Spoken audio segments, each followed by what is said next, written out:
Varicose veins కి సరైన చికిత్స కోసం సంప్రదించండి ఎవిస్ హాస్పిటల్. నమస్కారం. విష్ణు పురాణం 27వ భాగంలోకి వచ్చాం. అర్జునుడు శ్రీకృష్ణుని భార్యలతో కలిసి ప్రయాణం చేస్తున్నాడు. హస్తినాపురానికి వెళ్తున్నారు వాళ్ళు. విల్లంబులు ఎప్పుడూ సిద్ధంగా సాచి ఇట్లా పట్టుకుని ఉన్నాడట అతను. అడవిలో ఏ ప్రమాదం వస్తుందోనని జాగ్రత్త కోసం. కొంత దూరం గడిచాక వాళ్ళు చాలా గాఢమైన దట్టంగా ఉన్న అడవి నుంచి వెళ్ళవలసి వచ్చింది. అలా వెళ్తూ ఉంటే అటు ఇటు కొండపల్లెల్లో ఉండేటువంటి బోయలు మూకలుగా వచ్చి అడ్డం పడిపోయారట అర్జునుడికి. పెద్ద విల్లు వేషం, మునపటి కాలం అనుకున్నావా, ఈ ఆడవాళ్ళని ఎత్తుపోతున్నావా, ఆగు ఆగు అంటూ ఈ అర్జునుడిని ఆపేసి కృష్ణుని యొక్క కాంతలని తమ వశం చేసుకున్నారట. అర్జునుడు కోపించి గాంధీమ పట్టుకుని ఉంచుకుని ఉన్నాడు. ధనుస్సు రెడీగా ఉంది, భుజాన వెళ్ళాడేసుకోకుండా. ఎక్కుపెట్టకపోయేసరికల్లా ఆ చేతులకి శక్తి లేకుండా అయిపోయేదట. గాంధీవాన్ని ఇట్లా పట్టుకుని లాగాలంటే శక్తే సరిపోలేదట. తరుగులేని బాణాలుండే అమ్ములపది ఆయనకి ఏమిటి అక్షయ తూణీరాలంటారు. తీసిన కొద్దీ వస్తూనే ఉంటాయి ఆ అంబులపదులోంచి బాణాలు. ఒకటి లేదట అందులో. అస్త్ర మంత్రాలు ఏదైనా జ్ఞాపకం చేసుకుందంటూ ఎన్ని అస్త్రాలు ఉన్నాయి. ఎన్నో దివ్యాస్త్రాలు కలిగిన వాడు అర్జునుడు. ద్రోణుడే ఎన్నో అస్త్రాలు చెప్తే ఇంద్రుడు ఇచ్చిన ఉన్నాయి, పరమేశ్వరుడు ఇచ్చిన పాశుపతం ఉంది. ఏది ఒక్క మంత్రం కూడా జ్ఞాపకం రాల. అనుకున్నాడు, దుఃఖంతో కుంగిపోయేటట్ట. కృష్ణుడితోటే నా బతుకు గౌరవం అంతా పోయిందా, ఆయన వెళ్ళిపోయాడు, నాది కూడా అయిపోయిందా అని దుఃఖంతో కుంగిపోయాడు. ఆ బోయలు వచ్చిన వాళ్ళంతా ఈ ఆడవాళ్ళని ఎత్తుకుపోయారట. అర్జునుడు ఏమీ చేయలేకపోయాడు. విచారంగా అడవిలో నడుస్తుంటే వ్యాస భగవానుడు ఎదురుపడ్డాడట. అప్పుడు అర్జునుడు దుఃఖంతో ఆయన పాదాల మీద పడి ద్వారకలో జరిగిందంతా చెప్పి, తర్వాత ఈ అడవిలో కిరాతుల వల్ల తనకు ఎట్లాంటి పరాభవం లభించింది, ఎట్లాంటి పరాభవం అని ఎదురైంది, కృష్ణుని యొక్క కాంతల్ని తను ఎట్లా రక్షించలేకపోయాడు, ఎందుకు ఈ వివశత్వము, ఈ చాతకానితనం నాకు ఎందుకు వచ్చింది అని విలపిస్తూ చిన్నబోయి చెప్పుకున్నాడట. చెప్పుకుంటే వ్యాసుడు అన్నాడు, కాల ప్రభావం అర్జున, పైనున్నవాడు కింద పడతాడు. మధుకైటపులతో పోరి విష్ణువు కింద పడలేదా? సూర్యచంద్రాదులు ఒక్కొక్కనాడు రాహుకేతువులకి చిక్కరా? వృత్రాసునితోటి పోరలేక ఇంద్రుడు అమరావతిని విడిచిపెట్టిపోలేదా? భీష్మునితో కలహించి పరశురాముడంతటి వాడు చేయి మడుచుకోవాల్సి వచ్చింది. భీష్మ ద్రోణాది మహాయోధులు నీ బాణాలకి బలి అయిపోలేదా? వాళ్ళ శక్తియుక్తి లేని వాళ్ళని అనగలమా అర్జున? ఈ శరీరం ఏదో ఒక సమయంలో ఉసురు తప్పి కింద పడవలసిందే. అలాంటి శరీరానికి ఏదో జరిగిందని జరుగుతుందని విచారించద్దు. కృష్ణుని భార్యలకి కిరాతులతోటి పరాభవం లభించింది, దొరికింది, అట్లా జరిగింది, బాధపడదు. మునుపు వాళ్ళకి తగిన బ్రాహ్మణ శాపం యొక్క ఫలితం ఇది. అష్టావక్రుడనే బ్రాహ్మణుడు మేరుగిరి దగ్గరలో ఉండేవాడట. ఒక సరస్సులో ఉండి స్నానం చేస్తూ తపస్సు చేస్తుంటే రంభాదులు అప్సరసలు చాలామంది విలాసయాత్రగా అక్కడికి వచ్చి తమ ఆటపాటలతో అష్టావక్రుని దయకు పాత్రులై అమరపురికి వెళ్ళారట. కొందరు అక్కడే ఉండిపోయి ఏమడిగట, మేము విష్ణుదేవుని భార్యలయ్యేలాగా వరం ఇవ్వాల్సిందని వేడగా వాళ్ళకి వరం ఇచ్చాడట ఆయన. ద్వాపర యుగంలో యదువంశంలో ఆ దేవుడు అవతరిస్తాడు, ఆయన పేరు కృష్ణుడు, మీరు ఆయన భార్యలవుదురుగాక అని వరం ఇచ్చాడట.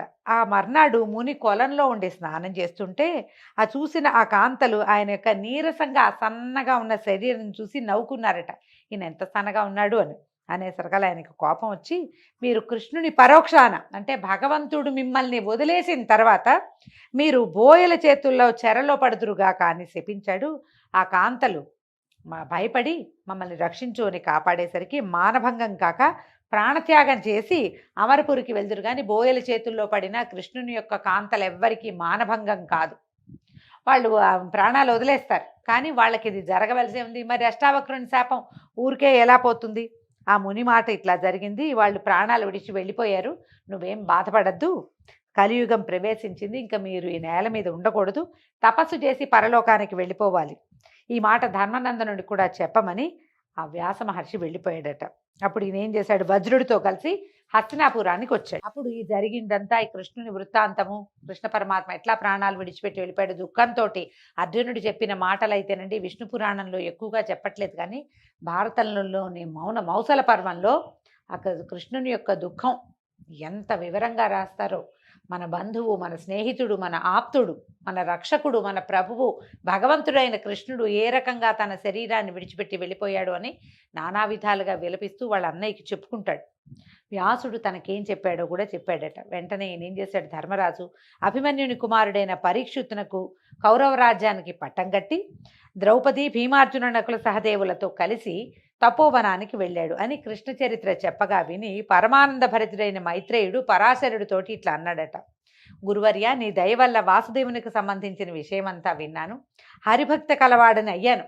భగవంతుని గురించి తెలుసుకోవటం వల్ల భక్తి పరులవుతాం ఎవరమైనా. ఇక కలియుగ ధర్మాలు జగత్ప్రళయ లక్షణాలు వినిపించవలసిందని మనవి అని అడగగా పరాశరుడు ఇలా చెప్పాడు. కలియుగ ధర్మం గురించి చెప్తున్నారండి. ఇదే మనకి తెలిసింది. ఇందులో చాలా విషయాలు మనకి తెలుసు, మనం అనుభవించి ఉంటున్నాము, చూస్తున్నాము కూడా. రేపు ఇంకా చూడబోతాం. కలియుగంలో ధర్మం ఒక్క పాదంలోనే నడుస్తుంది కాబట్టి ధర్మానికి నీడ లేదు. కలియుగంలో వైదికాచారాలు యజ్ఞాలు తప్ప దేవతార్చన, అగ్నిహోత్ర విధి, వివాహయోగ్యమైన దాంపత్య క్రియలు తొలగిపోతాయి. గురు శిష్య వర్తన అవమానకరంగా ఉంటుంది. విష్ణు భక్తి, వేదాంత విషయము, వర్ణాశ్రమ ధర్మాలు ఏహ్యంగా కనపడతాయి. అసహించుకుంటారనమాట జనం. కులహీనులకు కన్యకల్ని వధువులుగా అప్పగిస్తారు. అది ధనాసే ప్రధానంగా జరుగుతుంది. కన్యక స్వతంత్రించి స్వయంవర పద్ధతిని ఆ పని కూడా చేసుకోవచ్చు. ఎందుకంటే కలియుగంలోనే మనకి ఇంటర్ కాస్ట్ మ్యారేజెస్ అవి వచ్చేసినాయి చూడండి. మొదటి కాలంలో స్వయంవరాలు చేసేవాళ్ళు, క్రమంగా ఆశ్రయమైన వివాహాలు అవి వచ్చినాయి. మళ్ళీ ఏం చేశారు, ఈ కన్యాశుల్కం వచ్చింది. ఇప్పుడు వరవిక్రయం జరిగింది కొంతకాలం. ఇప్పుడు జరుగుతోంది కదా, మనం వరకట్నమేగా చేస్తున్నాం. క్రమంగా ఆడపిల్లలు స్వతంత్రించి కులాచారాలు తప్పి వేరే వివాహాలు వాళ్ళంతటి వాళ్లే చేసుకుంటారు. లేకపోతే తండ్రులు కూడా చేసేస్తారట పెళ్ళిళ్ళు. వర్ణ సాంకర్యం కలుగుతుంది. బలవంతుడే ప్రభువు, పేరుకి బ్రాహ్మణులే దీక్షితులు అయినప్పటికీ ఏ దేవతనైనా పూజించడానికి సిద్ధపడతారు. వాళ్ళు చెప్పిందే ప్రాయశ్చిత్త కాండ, వాళ్ళు పలికిందే శాస్త్రం, వాళ్ళ నిర్ణయమే నీతి. ధనం కలిగిన వాడే రాజు, కళ్ళలాడేవాడు, అబద్ధాలు చెప్పేవాడే నేర్పరి, పాప ప్రవర్తనులే భాగ్యవంతులు. కూటి కోసం కులసతులను విడిచి కులమర్యాద పాటించక మగవాళ్ళు కులం తక్కువ వారి కన్యలను పెళ్లాడతారు. ఈ తక్కువ ఎక్కువ అంటే ఆ రోజుల్లో ఉండే విధానాన్ని బట్టి చెప్పారండి. ఇప్పుడు మనం వాటి గురించి మాట్లాడలేం. ఒకటి ఎక్కువ కాదు, ఒకటి తక్కువ కాదు.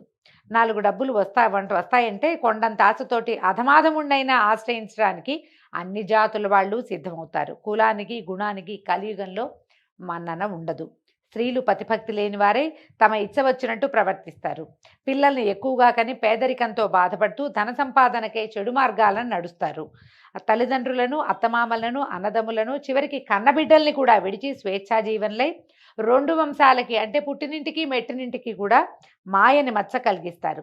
ఒకే మారు 2 చేతులతో తల గోక్కుంటారు. అంటే తల దొరదపడితే ఓ చేత్తోనే గోక్కోవాలి, 2 చేతులు నెత్తి మీద పెట్టకూడదు. మన వాళ్ళు గుర్తుందేమో మీకు చాలామందికి, దరిద్రం అని చెప్తారు. చిన్నపిల్లలు తలలో పేలు పడతాయి, బరుక్కుంటారు తల, 2 చేతులు నెత్తి మీద పెడతారు. అందుకని తల మీద 2 చేతులు చేర్చకూడదు అసలు.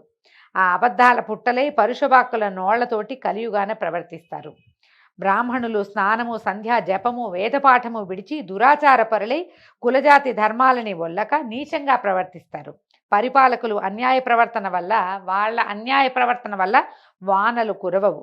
ఆ విధంగా పంటలు కూడా తగ్గిపోతాయి. వైశ్యులు లాభం కోసం వర్తకం చేయటమే కానీ పరులకు తోడ్పడడానికి కాదు. ఇదివరకటి కాలంలో అలా ఉండేది కాదండి. ద్వాపరం దాకా వైశ్యుల వర్తకము ప్రజలకి సహకరించడం కోసం అన్నట్టుగానే ఉండేదట. కలియుగంలో అది కాదు, ఎవరి బిజినెస్ వాళ్ళదన్నమాట. మిగిలిన జాతుల వాళ్ళు పై జాతుల వారికి వేదశాస్త్ర ధర్మాలు బోధించే గురువులు అవుతారు. ధనకాంక్షతో జనులు అన్ని జాతుల వాళ్ళని ఆశ్రయిస్తారు. తల్లిదండ్రులందు భక్తి లేక కుమారులు అత్తవారి గుమ్మాలలో అల్లలాడుతూ ఉంటారు. వాళ్ళ అత్తవారి ప్రాపకం కోసం అత్తారిళ్లలో చేరతారు. కలియుగం చివర కాంత 5-6 ఏళ్లకే కొడుకుని కన్న తల్లి అవుతుంది. కలియుగం చివరిలో అంటే 5-6 ఏళ్లకే పిల్లలు పుట్టేస్తారట. మనం ఇప్పుడు చూస్తున్నాం 14-13 ఏళ్లకి పెద్దవాళ్ళ అవ్వాల్సిన ఆడపిల్లలు 7-8 ఏళ్లకే అయిపోతున్నారు. కొంతకాలానికి తల్లులు కూడా అవుతారని చెప్తున్నారు. 12 సంవత్సరాలకే ముసలిదయ్యి 20 ఏళ్ళు నిండగానే మరణిస్తుంది. అంటే లైఫ్ స్పాన్ తగ్గిపోతుందని చెప్తున్నారు అంతే. పురుషుడు కూడా 20 ఏళ్లకే పైలోకాలకు వెళ్ళిపోతాడు. వేదశాస్త్రాలు రూపుమాసిపోతాయి. పాషండ మతం తెగ పెరుగుతుంది. ఆదిదేవుడైన హరిని సేవించక అల్పదైవాలని ఆరాధిస్తూ ఉంటారు. అన్ని జాతుల వాళ్ళు అన్ని జాతుల్లాగాను ఏ జాతికి ప్రత్యేకమైన ప్రవర్తన ఉండదు. అన్ని విద్యలకి ఆధారము అన్ని జాతుల వాళ్ళకి ఇదివరకు ఏంటంటే ఈ జాతికి ఈ విద్య అని ఒక నియమం ఉండేది. ఇప్పుడు అట్లా ఉండదట. మేచ్చులు పరిపాలకులు అవుతారు. పుణ్యాత్ముడికి అచిరకాలంలో యమదర్శనం అవుతుంది. తొందరగా చనిపోతారట.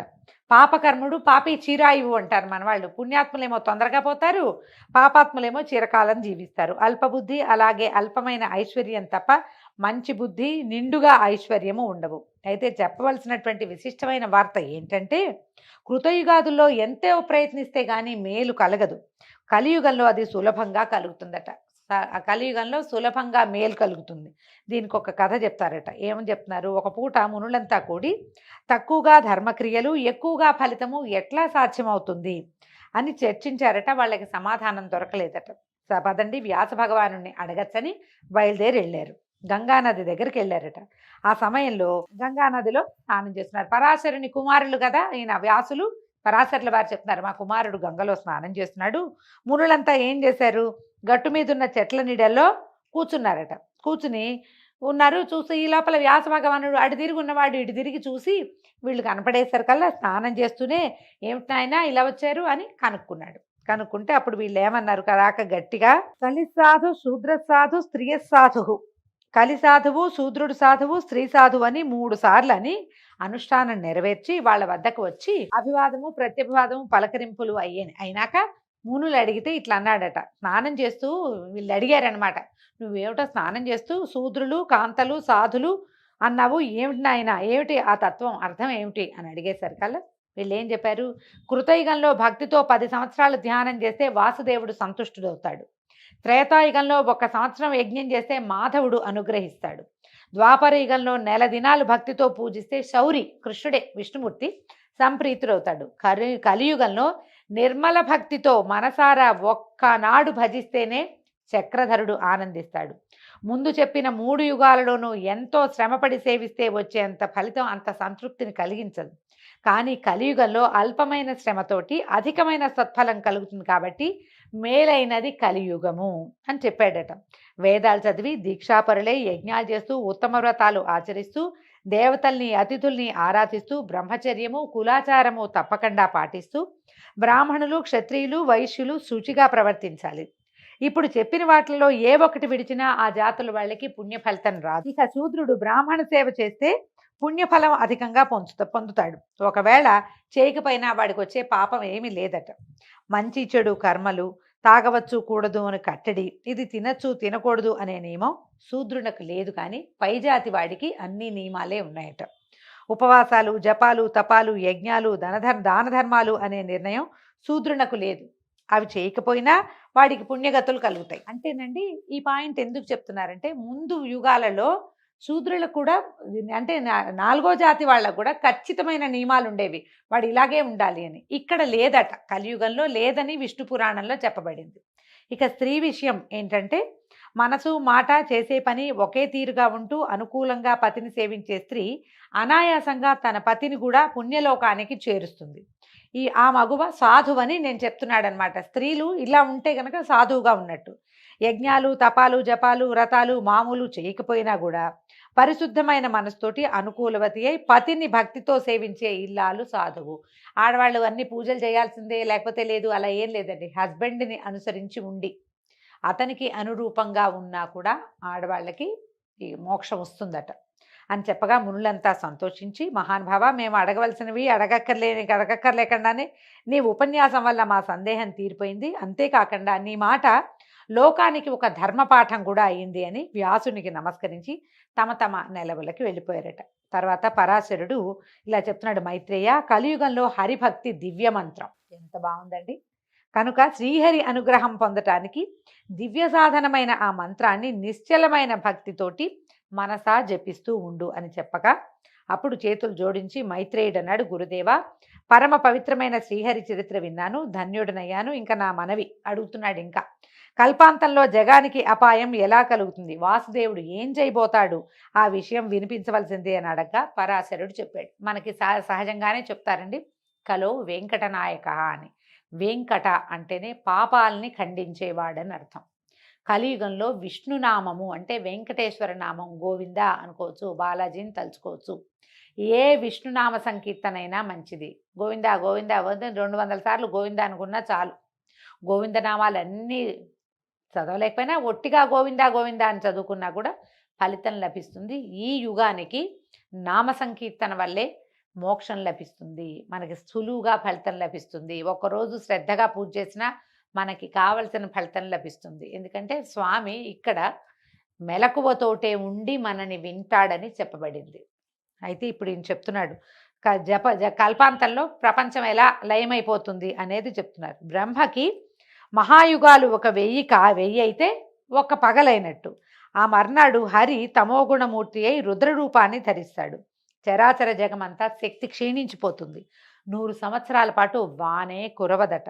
దానివల్ల భూతకోటికి ప్రాణాపాయం కలుగుతుంది. భూమి అరాచకమైపోతుందట. సూర్యుడు 1000 కిరణాలలో అధికమైన 7 కిరణాలతోటి నీరంతా పీల్చేస్తాడట.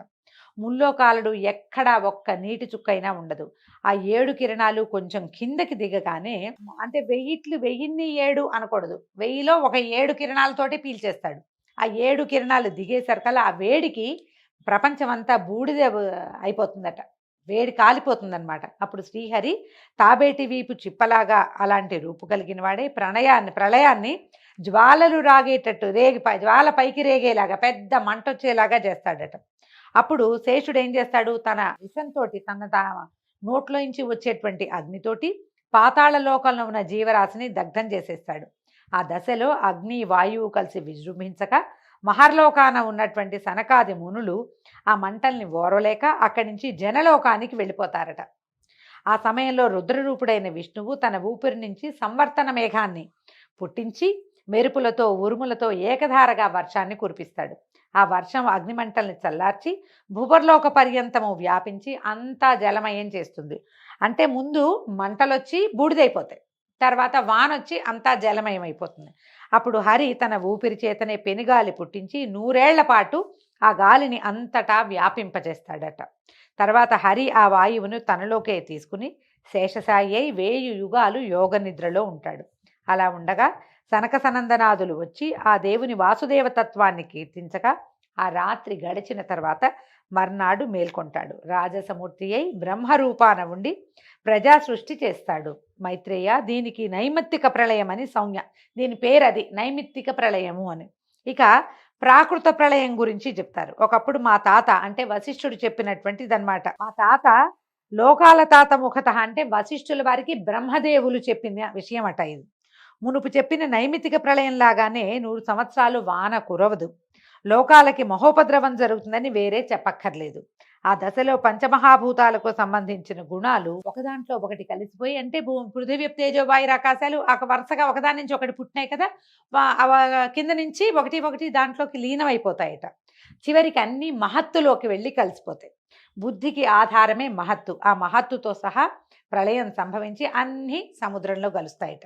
అప్పటికే సముద్రాలన్నీ కలిసి ఒకటిగా అయిపోతాయి. సారమంతా ప్రకృతిలో లీనమైపోతుంది. ఈ విధంగా ఇది ప్రాకృతిక ప్రళయంగా చెప్పబడుతుంది. ఇది ఇట్లా ఇందులోకే కలిసిపోతుంది. మొదటిదేమో సూర్యుడి వల్ల బూడిద, విష్ణువు వల్ల జలము, ఇలా ఒకదాని వెనకాల ఒకటి వస్తాయి. ఈ ప్రాకృతిక తత్వం ఏంటంటే అవ్యక్తిక పురుషుడిలోకి, అవ్యక్తమైన ఒక పురుషుడిలో కలిసిపోతుంది. ఆయన ఎవడు? ఆ మహాత్ముడు శుద్ధుడు, అక్షరుడు, భవ్యుడు, ఏకాకి, సర్వవ్యాపి అయి ఉంటాడు. ఆ పురుషుడు సర్వాత్ముడైన పరమాత్ముని అంశ వల్ల జన్మించినవాడు. ఆ పరమాత్మనకు నామరూపాలు, జాతి అనేవి ఏవి ఉండవు. జాతి జననము ఏమీ లేదట. జ్ఞానమయుడు, సత్తామాత్రుడు, పరముడు, బ్రహ్మ, ఈశ్వరుడు అని చెప్పదగినవాడట ఆయన. ఆ పరమాత్ముడే విష్ణువు. అలాంటి విష్ణువునందు నిశ్చలమైన భక్తి కలవారికి పునర్జన్మ ఉండదని ఎందుకనాలి? ఆ విష్ణువునకు లయము లేదు, సర్వవ్యాపిగా ఉంటాడు, సర్వ సంస్తుత్యుడు, అందరితోటి కొనియాడదగిన వాడనమాట. ఇంకొక విషయం, ఇంకొక ప్రళయం గురించి చెప్తానని ఆత్యంతిక ప్రళయం అనే ఇంకొక విషయాన్ని గురించి చెప్తున్నారు. ఈ ఆత్యంతిక ప్రళయం గురించి రేపు ఉదయం విందామండి. ఈ రోజుతో 27వ రోజు విష్ణు పురాణం పూర్తయింది. ఇంకొక రోజులో విష్ణు పురాణాన్ని పూర్తి చేసేసుకుంటాము. ఆ తర్వాత సంక్రాంతి పండగకి సంరంభం మొదలవుతుంది. తర్వాత గోదా కళ్యాణంతో మన ధనుర్మాసం కూడా పూర్తవుతుంది. అంతవరకు సెలవండి. రేపు పొద్దున కలుసుకుందాం. నమస్కారం.